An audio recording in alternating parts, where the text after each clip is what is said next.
আর কিছুদিন পরেই আমরা যেমন রমজানে সেই সিয়াম সাধনার সময় আমরা চলে আসতেছি এবং সবসময় দেখি আমরা যেটা যারা উচ্চ রক্তচাপে আক্রান্ত এবং হার্টের বিভিন্ন ধরনের সমস্যা থাকে, হার্টের ব্লকজনিত সমস্যা, ভালভের সমস্যা, এই ধরনের সমস্যা রোগীরা যে একটি চিন্তিত থাকেন যে আমরা ওষুধগুলি কীভাবে খাবো, কিছু ওষুধ দুপুরে আছে, কিছু ওষুধ রাতে, কিছু ওষুধ সকালে, তারপর আমাদের কিভাবে চলতে হবে, নিয়মকানুন কী হবে, এই সমস্ত জিনিসগুলোর জন্য সবাই উদ্বিগ্ন থাকেন। সুতরাং আমরা রমজানে কিভাবে রোজা থাকবো হৃদরোগীরা, সেই সম্পর্কে যদি আমরা একটা ধারণা দিতে পারি তাহলে আপনাদের অবশ্যই উপকার হবে। আমরা যে জিনিসগুলোর কথা আমরা বলবো, যেমন হৃদরোগ, বিভিন্ন ধরনের হৃদরোগ আছে। যেমন কারো বুকে ব্যথা হয় কিন্তু সেই ব্যথা স্টেবল, মানে হচ্ছে রেস্টে থাকলে থাকে না, ওষুধ খেলে ভালো থাকেন, এই ধরনের এক ধরনের রোগী আছেন। কিছু রোগী আছে যেমন হার্টের রিং লাগানো আছে, কারো বাইপাস করা আছে, কারো ভালভ প্রতিস্থাপন করা আছে, কারো উচ্চ রক্তচাপ আছে, যারা এক একজন এক এক সমস্যা নিয়ে আছেন। তবে ইন জেনারেল আমরা যে জিনিসগুলো আমরা দেখি যে যারা উচ্চ হার্টের সমস্যা থাকেন তাদের রমজানে যদি আপনি রোজা থাকেন, রোজা থাকার সময় তাদের দেখা যায় রক্তচাপের পরিমাণ কিন্তু কমে যায়, রক্তে কোলেস্টেরলের মাত্রা কমে যায়, হার্টের যে সমস্যাগুলো জটিলতা নিয়ে যে হসপিটালে ভর্তি হওয়া, সেই জটিলতাও কিন্তু অনেকাংশে কমে যায়। সুতরাং রমজানের রোজা হৃদরোগীদের জন্য একটি সুসংবাদের মতো এবং তারা কিন্তু ভালোই থাকেন রমজানের সময়। তবে কিছু কিছু হৃদরোগী আছেন যাদের রমজানে রোজা থাকার ক্ষেত্রে অবশ্যই সতর্কতা অবলম্বন করা উচিত, বিশেষ করে যাদের হার্টের ফাংশন একেবারেই কম। যেমন অনেক রুগী আছেন যাদের দেখবেন যে হার্টের লেফট ভেন্ট্রিকুলার ইজেকশন ফ্র্যাকশন 30% বা তারও কম, এরকম দেখা যায় হার্টের ফাংশন অনেক কমে যাচ্ছে, একটু হাঁটলেই শ্বাসকষ্ট হয়, যারা হচ্ছে বুকে বারবার বুকে ব্যথা হচ্ছে, এই ধরনের রুগীরা, এবং জাস্ট মাত্র রিং লাগিয়ে আসছেন 2 সপ্তাহ হলো, অথবা বাইপাস অপারেশন হয়েছেন যাদের মাত্র 4 সপ্তাহের ভিতরে, এই ধরনের রুগীদের ক্ষেত্রে আমরা রোজা রাখার ক্ষেত্রে না রাখার জন্যই সাধারণত উপদেশ দেওয়া হয়।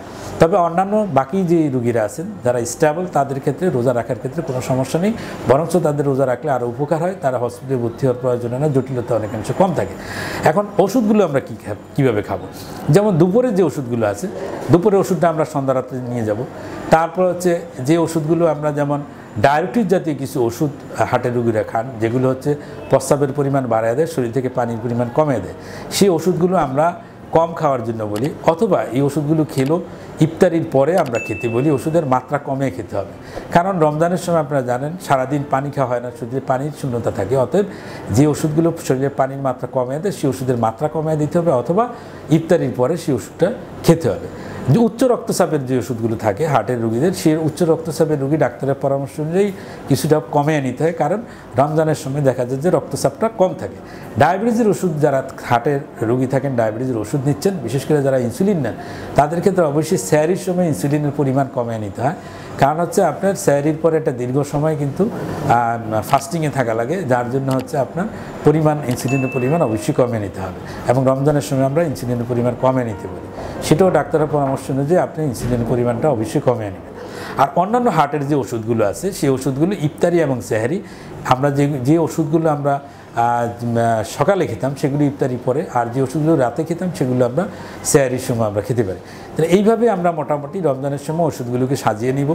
তারপরে হচ্ছে রমজানের সময় অবশ্যই যাদের হার্টের সমস্যা থাকে তারা কিন্তু আপনার অতিরিক্ত গরম বা যেখানে আপনার খুব বেশি গরম থাকে, গরমে না ধোয়া ভালো, এবং হার্টের রোগীরা অবশ্যই দুপুরের পরে কোনো কায়িক পরিশ্রম বা এক্সারসাইজ এই ধরনের কিছুতে যাওয়া যাবে না, এবং তারা যদি ব্যায়াম করার প্রয়োজন হয় সেই ক্ষেত্রে হচ্ছে আপনার সন্ধ্যা রাত্রে আপনি ব্যায়াম করতে পারেন। সেই ক্ষেত্রে হলো যেমন সেহরির আগে বা সেহরির পরে এই সমস্ত সময় আপনি ব্যায়াম করতে পারেন, এর আগে কিন্তু কোনো ব্যায়াম করা যাবে না। সুতরাং দেখা যাচ্ছে যে অবশ্যই যারা রমজানের সময় যারা হার্টের সমস্যা থাকেন তাদের ক্ষেত্রে অবশ্যই এক্সারসাইজের ক্ষেত্রে অবশ্যই নিয়ম মেনে চলতে হবে।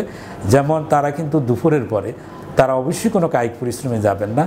আবার হচ্ছে কি, আমরা যেটা বলি যদি এক্সারসাইজ করারই প্রয়োজন হয় সেই ক্ষেত্রে হলে আপনার সন্ধ্যা রাত্রে যে আপনি এক্সারসাইজ আপনি করতে পারেন, কিন্তু দুপুরের পরে কোনো এক্সারসাইজ করা যাবে না। আর পানি হচ্ছে আপনার বেশি পর্যাপ্ত পরিমাণে পানি খেতে হবে। যাদের রিং লাগানো থাকে তারা হচ্ছে আপনার ইফতারি থেকে সেহরি এই সময় প্রচুর পরিমাণে পানি খাবে। সুতরাং আমরা যারা হৃদরোগে আক্রান্ত তারা কিভাবে আমরা চলবো, কিভাবে ওষুধ খেব, কিভাবে অন্যান্য খাবার খেব, তার একটা ধারণা আমরা